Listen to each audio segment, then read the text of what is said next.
I've heard people say, well, burnout's not a biblical term. I'm like, yeah, it's not going to be a biblical term. It's just not. It's a term for our age, but I do think we have the word in Scripture, which I think is weary. You have weary. I do think that there are times where it talks about people being tired. That's what we're talking about with burnout. You're getting to that point where it's too much. There's an overload.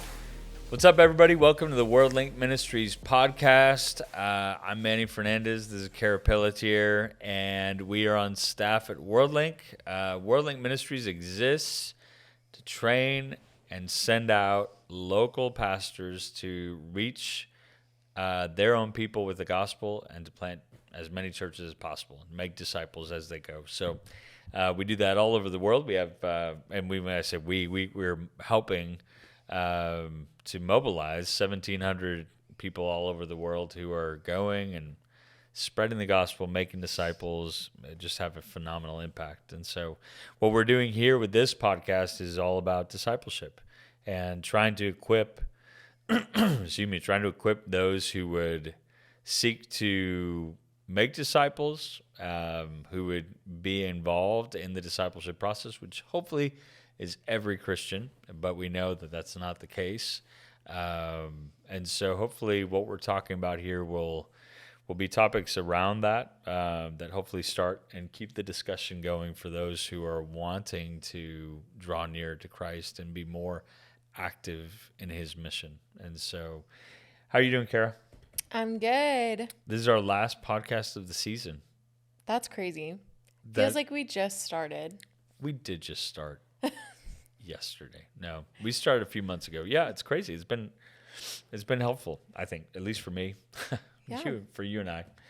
That's right. So if no one else. No, yeah. we got a few viewers, and so that's great. So thank you guys for being a part of that. What's our topic for today? Today we're going to talk about spiritual burnout. So what happens when you just go 100 miles per hour in ministry and serving, those kind of things, and then you just hit a point where you feel burnt out, you feel like you're depleted, running on empty. What are like signs of that? And then also, what do we do to combat that? How do we avoid ever getting to that point to begin with? Yeah. I've heard people say, well, burnout's not a biblical term. I'm like, yeah, it's not going to be a biblical term. It's just not. It's a term for our age, but I do think we have the word in Scripture, which I think is weary. You have weary. I do think that there are times where it talks about people being tired. That's what we're talking about with burnout. You're getting to that point where it's too much. There's an overload, and I think this is a natural thing. So we can't do everything. We're not meant to do everything. Even God instituted a time for us to rest because we're not meant to go 24/7. And Jesus said, "Come to me, all you who are weary and burdened, heavy laden, and I will give you rest." So there is a sense in Scripture that, you can do too much, and you can get to a point where you need to be filled and you need to be renewed. And so I think this is important for us to talk about because so many ministers reach the breaking point. And I don't think that's God's will. No. That you get there. And so what would you say are some of the symptoms that you might be approaching burnout? Just really quickly before that, when you... No, answer my question first. Unacceptable. Right. All right, what do you want? Can you tell it's the last one? Right. Something that I think of that people's pushback generally is just on the same note of, well, burnout isn't a biblical term, all right. that. The pushback that I hear a lot is the Bible verse that says, do not grow weary of doing good. Oh, and people were like, well, I'm not, like, you're not, biblically, you're not supposed to grow weary of doing good. Right. And I think yes, but to me, the context that it's more meant in is like with us guarding ourselves from burnout by not overhauling and doing too much. Yeah. Like, I think it's less about, well, you're supposed to go 24/7 all the time and not grow weary of that. I don't think that's what scripture is saying there. Yeah. Which is normally the context that it's used in. Yeah, I think that might be more of talking about, don't grow weary of meeting together in community. Don't grow weary of the fact that, our lives need to be characterized by love. Don't grow weary of sharing the gospel and being on mission. Don't let those things slide in that sense. But I agree. I think we still need to rest. I think obviously Jesus says, if you're weary, come to him. Mm-hmm. So, and he'll give you rest. And so, yeah. So, yeah. Okay. So what are some of the symptoms? Now let's talk about what I want to talk about. Very important question. Right. What are symptoms? How can we identify that we might be getting close to burnout? I think for me, it's when everything starts to feel like I'm just going through the motions. Okay. Like there's not necessarily a zeal and a passion feeling the things that I'm doing anymore. I'm just like doing them to do them. Yeah. And it's like moving from one thing to another, just checking it off a list. I think for me is a sign that I'm getting close to burnout.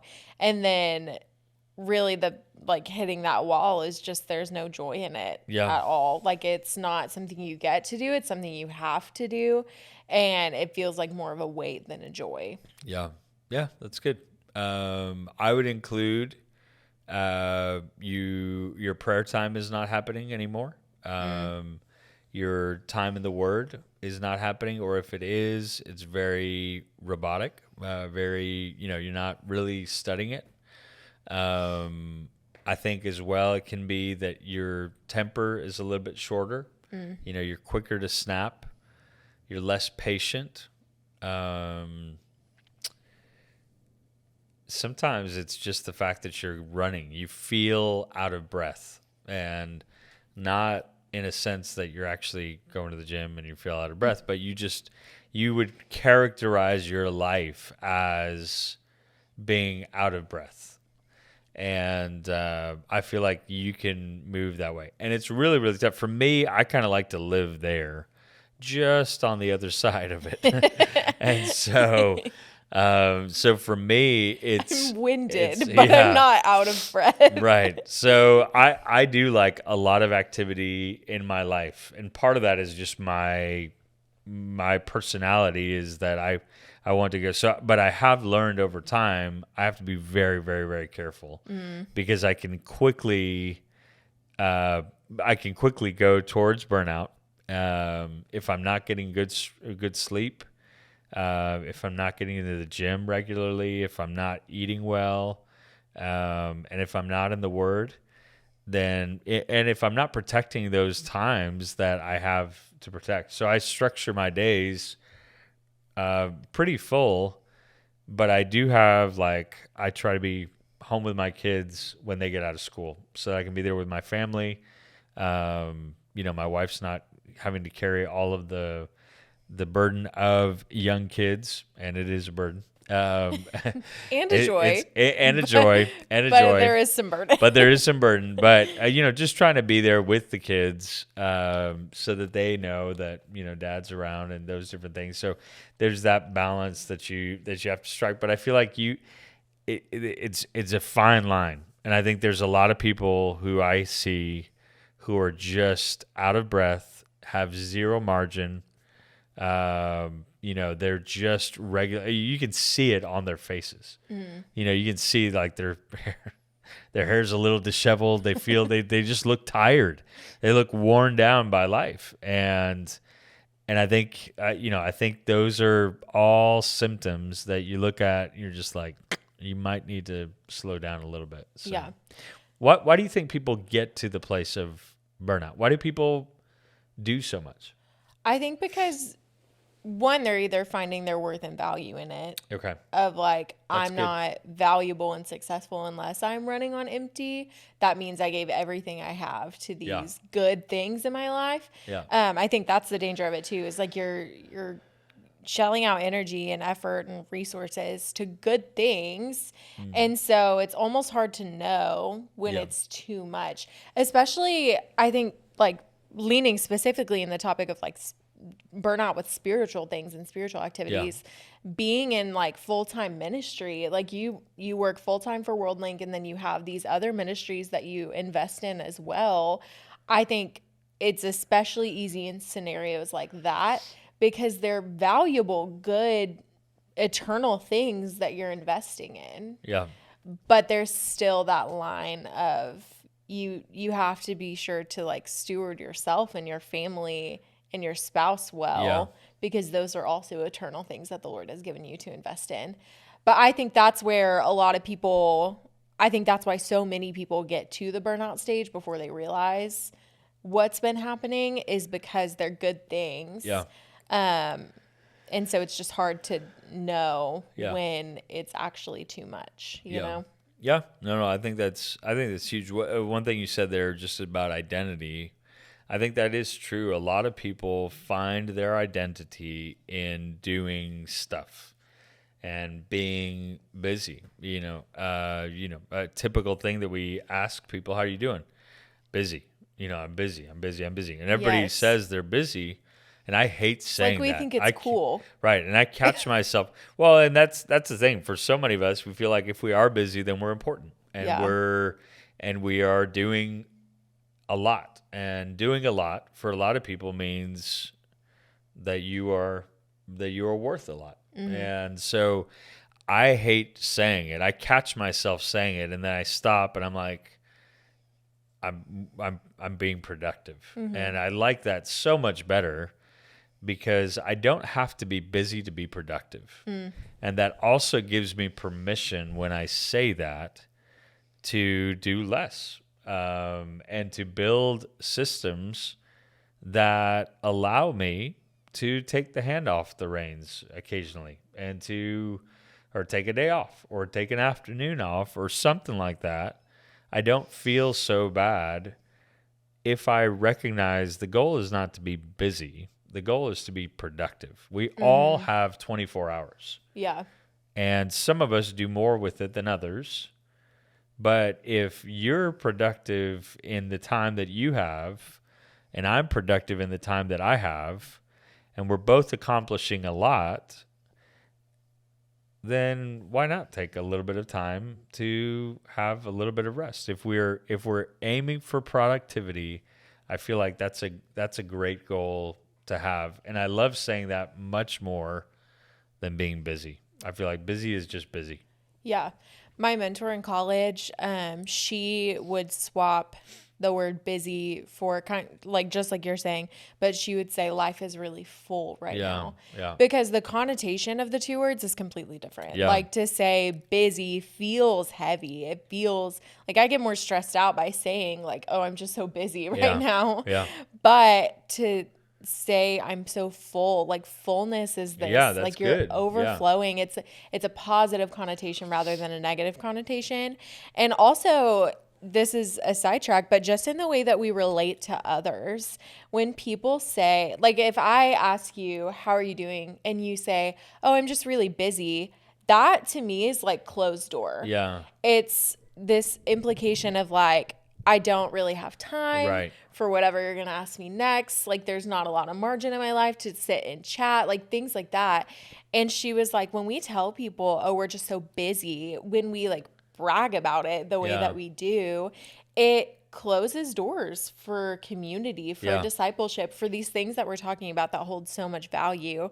And I think when you close off the door to those things and there's nothing filling you and refreshing you, you're inevitably heading towards burnout because there's nothing that's renewing your spirit. Yeah. I've got a lot going in my life right now. I've got, I have things that I'm doing for WorldLink. I'm the president of WorldLink. I'm also helping out with Better Man in launching some of their stuff in Spanish and mobilizing that, sending it out to people around the world to use that. So I do a lot of travel for both of those. And then I have side things. I've got a bunch of stuff going. I've got 5 kids. I'm getting my doctorate right now. So we've got all these different things. And it kind of occurred to me a few months ago because I was just looking at other very successful people who have so much going. And one in particular stood out to me, Mark Cuban. And regardless, don't leave aside if you don't like Mark Cuban for whatever reason, just leave that aside for a second. Mark is extremely sought after. Has speaking engagements, has all these businesses. He's on Shark Tank. If you've never seen Shark Tank, but he's got so in Shark Tank, he's taking on new partnerships, and he's got hundreds of them, and he still makes time. Somehow I was like, how does a guy like that, he only has 24 hours in a day, and he gets rest, he gets sleep, and he has 2 daughters, and he has a wife, he has time he spends with his kids, but I started to talk and look at guys like him, and I found that there was just a whole lot of structure in what they did, and they created margin along the way. Because I was like, well, if they can do it, then I can figure out a way to get done some of the things that I want to get done. Without killing myself and without sacrificing my family to do it. Mm-hmm. So what I realized for me was, it was like, okay, well, it's high structure. I work very hard to not waste time. It's amazing how much time you waste in a day. Not you, but me specifically. But how much people spend wasting time, and you don't really think about it. Yeah. But you just jump onto Instagram, and before you know it, you're like, oh, 10 minutes just passed. Mm-hmm. But I was like, well, that's 10 minutes that I could have done something else. Right. Where, that could have gotten me closer to my goals in the day. I was talking with a friend of mine the other day. We're good friends with this couple at church, and she was mentioning, she was just like, yeah, things are so busy lately. I feel like just every time I have to sit down with my husband and we have to just coordinate our schedules, but we're married and we still have to, it's like, well, we have to just to align to have a family dinner. It's like this thing. And I thought about that, and I was like, yeah, but you guys and we kind of chose that. and she was like, that is true. We chose this. And I think that understanding and that realization that we can make certain choices, and that those choices will have, but depending on the goals that we have, we can choose how we want to get there. And I think that was a realization for me and for them, thinking, you know what, we chose to have a lot of things going on in our life. We chose to be moving forward. We wanted to do certain things with our family. We wanted to do a lot in ministry. We wanted to do all these different things. We made these choices. I choose to do that. And that, flipping that makes it, I don't have to do all these things. I want to do these things. Mm-hmm. I got up at 5 this morning, not because I had to, but because I chose that. I want to go to the gym. I want to have some margin. I want to have my time in the Word. I want to pray. I'm choosing to do this. I get to do this, as opposed to I have to. And flipping that script has helped me to strike a balance as well, because there are some things that I'm like, no, I don't want to do that. And so I'm not going to, I'm going to, some things I have to do that I don't want to do. But sometimes when I have the choice, I choose to say no to a lot of things, because I know that that's going to overload me. Yeah. So, and I think that's a gift that the Lord has given us, is being able to choose what we want to do. He didn't create us as robots. Right. He could have. Yeah. And he didn't. He gave us that autonomy and that power to make decisions of, yes, I want to do these things and I don't want to do these things. And like you said, we all have to do things that we don't want to do sometimes. Yeah. But I think that there's so much joy in carrying out these things that are on our schedule. And I think that joy is what combats that burnout. Yeah. When we remind ourselves like, oh, okay, I chose to do this. And if at any point that thing is draining you Yeah. so thoroughly instead of being life-giving, then you can choose not to do that thing. Yeah. And that's something that there's prayer and discernment and wisdom that goes into that decision. But yeah, it was making me think of whenever I was growing up, when I was little, and on Sundays, I would be like, do we have to go to church? Yeah. My mom would always say, no, but we get to. Yeah. And I think that's that mindset Yeah. shift of, like, obviously when I was a whiny child, she was just trying to get me to Yeah. get in the car and go. But I think that's the core of that mindset shift of like, I don't have to do this. I get to. And I get to choose to do these things. And the Lord intends for these things to be life-giving. And so we Yeah. just need to let them. And that's what draws us away from that burnout. Yeah, I think there will always be a need to find balance in our life. We have to find time to be with the Lord. And I know we say that, but I struggle with it as well in my life. I'm the type that I'm like, well, I've got these different things I have to do, and so I'm thinking about those, but taking a time to just be with the Lord is so important, because it fuels the rest of what we're doing. It fuels me being a better husband and me being a better dad, and the Lord uses that to refine me and to help me to know what I need to not be a part of, what I need to be a part of. And so that's such an important thing. I feel like as we're thinking through, okay, what are the areas of my life? If that's not happening, I feel like it's kind of like you're trying to run a race without eating any food and drinking any water. And you might be able to do it for a while, but eventually you're going to collapse. And I think you will go towards a collapse if you're not being fed spiritually by all of those things. So that's super important. And then the other part about it as well is I think it's important also to identify the things that the Lord where He has placed you, and then focus on where He is calling you. So what I mean by that is, I am the only father for my kids, and I am the only husband of my wife, and I'm the only son of my parents. So there's some things that I am only in that sphere, and I need to cultivate those things. And I feel like the Lord has placed me there. I can be replaced in all of the other, there's plenty of people who are getting doctorates. There's plenty of people who could be the president of WorldLink. There's plenty of people who could do a lot of the things that I do, but there's no one who can be the same father that my kids need me to be. There's no one who can be the same husband that my wife needs me to be. Now, if I died, she could get remarried, and she would have a new husband, and they would have a new father, but it's going to be different. It's not the same as the role that, now, if the Lord calls me home, that's totally different and all that. But someone told me that one time. They were like, you can be replaced at WorldLink, but you won't be able to be replaced by for your kids. They will, even if a new dad came in, he won't replace you. So you need to really lean into that role as well. And so I've adjusted things in my life to try to do that. And I work hard to cultivate and to keep that time sacred with my family, because I know that generally they're the first ones that could be sacrificed on my way to doing the calling. Yeah.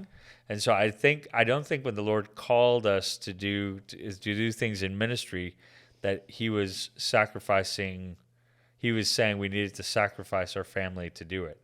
Now, there are some people, I know there's a lot of people who disagree with me. And there are some who feel like, well, no, What the Lord has called you to do is akin to being in relationship with God, and that comes before anybody else.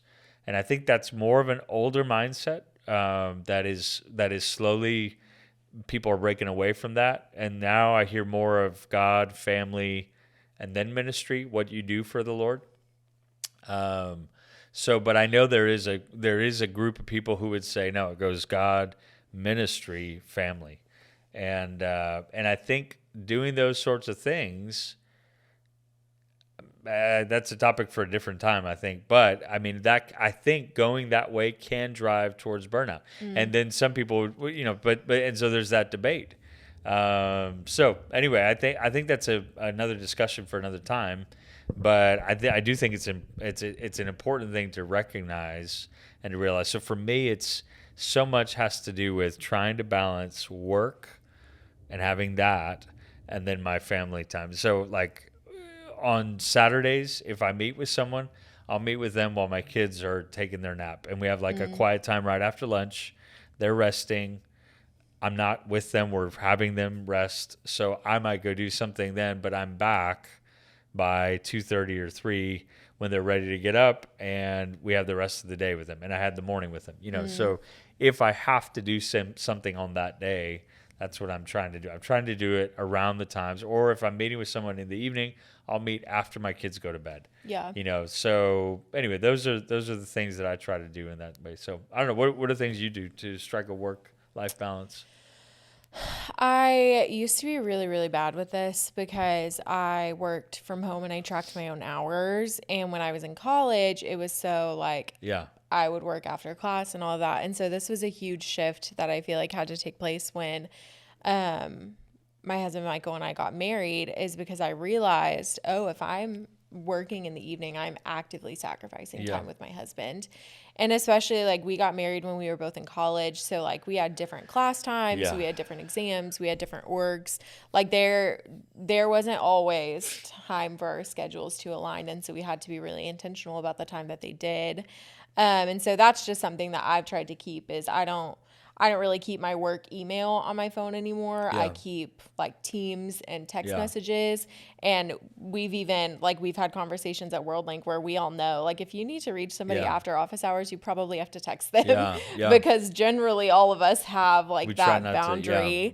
And I think it's something for me that is so much more helpful now. I know that working from home is a big thing and like becoming more popular, and it's really convenient.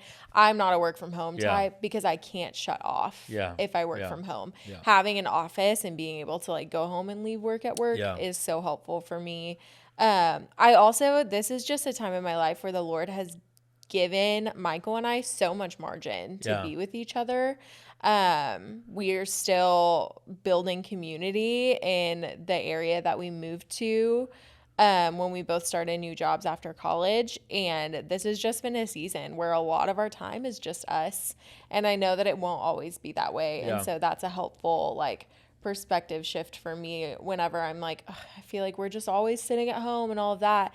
I talk with my sister-in-law every day who has 2 kids that are the age of starting sports, and they're constantly running and doing different things and coaching their teams and all of that. And she's always like cherish this season when you guys have the opportunity to just connect a lot. And so that is kind of my, like, I'm in a season where it's easier to set that boundary between work-life balance. Yeah, that's good. That's good. Well, I would just encourage you, if you're watching, if you're feeling like things are kind of getting out of control and you feel like you're slowly losing control, then I think it's a good thing to just take an inventory. What are things that are taking time, and budget your time. A budget for money is a plan for where your money is going to go that month. And I budget my time in a similar way. I plan out where my time is going to go in the month. And sometimes you're going to have to schedule those rest times. And I think it's totally great in those times to just say to people, no, I've got an appointment right now. Mm-hmm. And sometimes that appointment is with you to take a nap because you need to get that rest And that's okay. That's okay to get that rest. It's good for you to do that. And so, but I think I would encourage you, just budget out your time. If you feel like people are getting less of you, especially your family, you're probably too busy. If you feel like your family is getting very little time with you, and you may see the symptoms of that, attitude shifts in your kids, attitude shifts in your wife, and you might need to rearrange your time to give more to them. I encourage you. That is the most worthwhile investment. You don't want to get to the end of your life or when you're ready to retire from ministry and your family doesn't want to be there.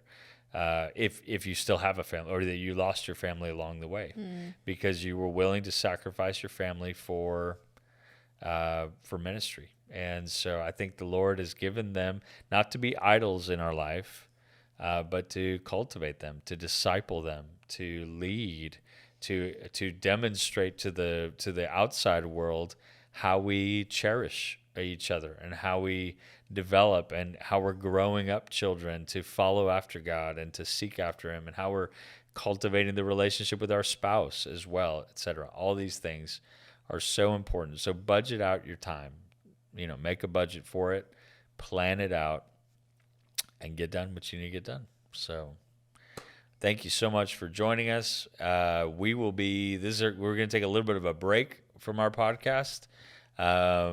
But we won't be a long break, and we'll start back up soon. But thank you so much. Hopefully you'll go back through and listen. We'd love to hear your comments as well. Please always feel like you can reach out to us, info@wlink.org. You can reach out to us there, and we'd love to hear more about what's going on in your life, if we can pray for you. If you want to join our prayer letter as well, you got a link below. If you want to hear more about what God is doing through WorldLink so that you can become a prayer partner, we need lots of prayer, and we need lots of prayer partners. So please consider signing up to get our monthly prayer letter, and we'll look forward to being in touch. Lord bless you guys. Thank you so much.